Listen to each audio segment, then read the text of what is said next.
Hi folks, it's 7th of February, Sunday morning, just going out to do the jobs, feed the cattle, show you what's going on down there. Cattle are in at the moment because it's really wet. It's a day for the fire, but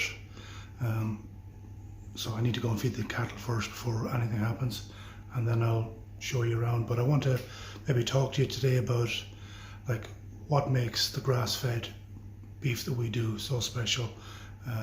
The principles we use, like we're trying to farm using organic principles, and we're not a certified organic. We think we're better. We're using regenerative principles, and I'll explain how they work, but it's good, hopefully it'll give you a good insight of what we're doing. So today will be the first of hopefully some longer form videos that I'll, not that anxious to be doing videos, but not farmers aren't known for their great communication skills, as most farmers' wives will probably attest to. But we just have to tell you what we're doing. Okay, so here's the cattle. Sorry I lost the footage, but on the left hand side we got the 2-year-old animals for this year's harvest, and on the right hand side we've got the calves. They're next year's animals, and they're eating as much silage as they want, which is grass we've stored in the surplus times, and they're very happy to get it. It's bloody cold outside, it's blowing an east wind, and they're delighted with their silage. Right, so that's the housing and the winter feeding. So the next thing I want to talk to you about is genetics. That's a part of the puzzle, and probably this is kind of an address to my 13-year-old daughter as well, and probably you might have something the same. She said to me one day, "Daddy, you said you like cows, but you kill them. How do you justify that?" And it's just, I heard somebody say today on a podcast I was listening to that, look, the farmer's relationship is not specifically with the cow, it's with the herd. So from my father, and his father, it was all about preserving the herd, and only preserving, taking the weak out, like the wolf would have done. So we have a symbiotic relationship, and it's important to acknowledge that. We have some of these in our herd, the big continental types, but we don't use them for grass-fed beef. They're too big, and for a number of different reasons, they're not as tender. We use the traditional breeds like Hereford, this lady, or Angus. This lady reached her full genetic potential, eating nothing but forage, no other inputs except what you got on this farm. Okay, so I think she was actually Miss October last year. You probably wouldn't recognise her with her clothes on, but you'd recognise the taste. She was lovely. And maybe it sounds a bit callous to be talking about an animal in that way, but it's only by recognising her uniqueness, the way she expressed her genetic potential,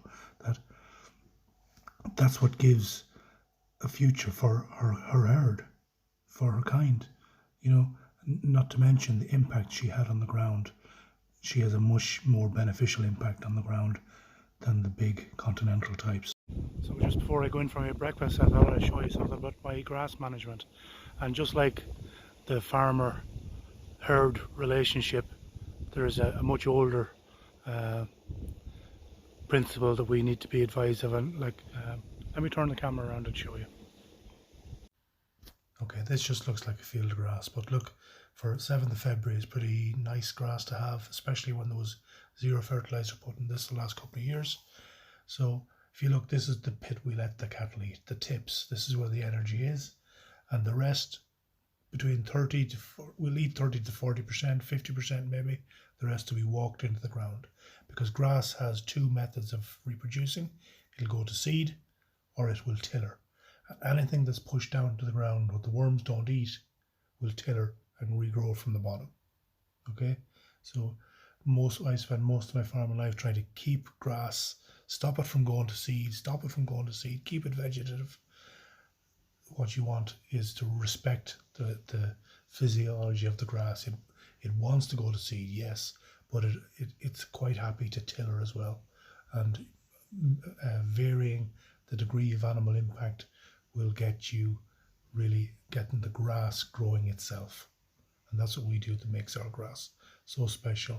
And so that's our video for today done. I promised myself I was going to get it done today, although I know I lost some footage there, and you're looking at green grass for a while, but anyway, hopefully I've just told the story. There are a lot more things I was going to tell you about, but I didn't want to make it too complicated.